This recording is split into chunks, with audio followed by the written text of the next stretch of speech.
Tin છે એ મેં કબજે લીધા છે. જુદી જુદી વસ્તુ, ખાલી પ્લાસ્ટિકના ગ્લાસ, ખાલી બોટલો, અન્ય સાધન સામગ્રી, જે ખાવા પીવાની, એમ કરીને કુલ અમે 43,000 આસપાસનો મુદ્દામાલ અમે કબજે કરેલ છે. બેકગ્રાઉન્ડ શું છે? કુશલ હાલ સિંધુ ભવન રોડ ઉપર ખાનગી કંપનીમાં પોતે જોબ કરી રહ્યા છે. સર, જ્યારે મહેફિલમાં પોલીસ દરોડા પણ કે યુવતીઓ પણ હાજર હતી, તો એ યુવતીઓ આ લોકોની પરિચિત હતી, મિત્ર હતી, પરિવારજન હતી, કોણ હતી અને શું રોલ હતો?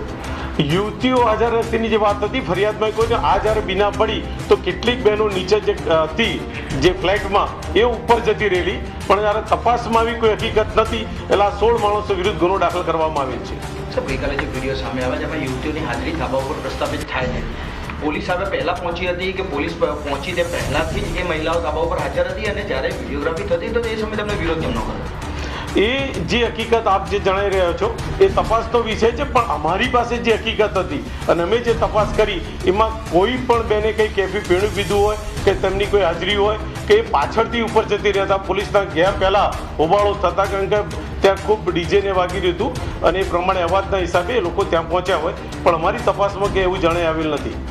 બ્રેથ એનાલાઇઝરનો ઉપયોગ કર્યો તો પોલીસે મહિલાઓની તપાસ માટે કે માત્ર મોઢું સમજ્યું છે કે કયા પ્રકારે પોલીસે કાર્યવાહી કરીને નક્કી કરી લીધું કે મહિલાઓ દારૂ નથી પીધો?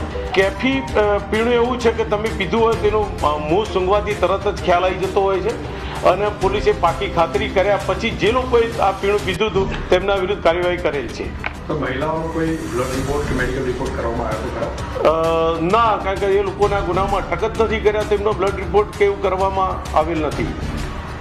સાહેબ, હુક્કો પણ મળી આવ્યો હતો ત્યાંથી. એ કેટલા હુક્કા છે, નિકોટિનવાળા છે કે સાદા છે, એને એફએસએલમાં મોકલવામાં આવશે કે કેમ? એ જે મુદ્દામાં અમે તપાસ કર્યો છે એની અમે પૃથ્વીકરણ કરવાના છીએ અને આગળની તપાસ હાલ અમે ચલાવી રહ્યા છીએ. પોલીસ દારૂ સપ્લાય કરનાર કોણ, ક્યાંથી દારૂ લાવ્યો હતો, પરમિટ દારૂ હોવાની વાત છે, આમાંથી કોઈ પરમિટ ધારક હતું કે કેમ? કુશલ ઉદય જે ભાઈ શાહ છે આ પાર્ટીનું આયોજન કર્યું હતું, તેમના જણાવ્યા નંદિક ત્રિવેદી કરીને છે, એ સેટેલાઇટ રહે છે ને તેમના પાસેથી કેટલીક દારૂનો જથ્થો એમના પાસેથી મેળવેલો તેવી હકીકત આધારે અમે દિશામાં તપાસ આગળ ચલાવી રહ્યા છીએ. નંદિકનું કોઈ બેકગ્રાઉન્ડ જાણવા મળ્યું હોય કે એનો રહેવાથી શું?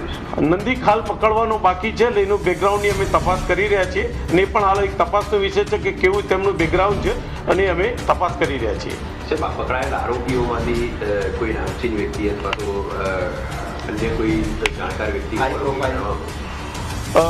તમામ સાધન સુખી સંપન્ન ઘરના છે અને એ પણ તપાસનો વિષય છે. અમે તપાસ ચલાવી રહી છીએ. હાલ કોઈનો ગુનાહિત ઇતિહાસ હોય યા કંઈ હોય એવું અમારી ધ્યાન ઉપર આવેલ નથી, પણ તેમ છતાં તપાસ હાલ પ્રાથમિક તબક્કામાં છે અને એ દિશામાં અમે તપાસ ચલાવી રહ્યા છીએ. સર, જે ધાબા ઉપર આ પાર્ટીનું આયોજન હતું એ ફ્લેટમાં કોણ રહેતું હતું, કયા નંબરનું મકાન હતું, કોની માલિકીનું? એ આ કામના જે કુશલભાઈ છે એ જ 502 નંબરના ફ્લેટમાં રહેતા હતા અને એમને ત્યાં ઉપર ધાબા ઉપર પાર્ટીનું આયોજન કરેલું હતું. સર, ગઈ વખતે ગઈકાલે પહેલી વખત પાર્ટી થઈ હતી કે અગાઉ બે ધાબા ઉપર પાર્ટીઓ થઈ ચૂકી છે, પોલીસ પાસે શું તપાસમાં સામે આવ્યું? નહીં, પોલીસ પાસે આ જ હકીકત મળી હતી, અગાઉ આવી કોઈ હકીકત અમને મળેલ નથી, એટલે જેવી હકીકત મળી એવી પોલીસે તરત ત્યાં રેડ કરેલ છે. સર, પાર્ટી દરમિયાન કોઈ ફરાર થઈ ગયો પોલીસને ચકમો આપીને એવું કંઈ? નહીં, દાવા ઉપર હતું એટલે ફરાર થવાનો તો કોઈ પ્રશ્ન જ નથી રહેતો, કારણ કે સીડી દ્વારા જ હતું એટલે એવી કોઈ હકીકત હાલ છે નહીં અને તમામ જે માણસો હતા તેમના તમામ વિરુદ્ધ કાયદેસરની કાર્યવાહી કરવામાં આવી છે. અમારી તમામ માહિતીથી અપડેટ રહેવા માટે જોડાયેલા રહો S9 ન્યૂઝ સાથે.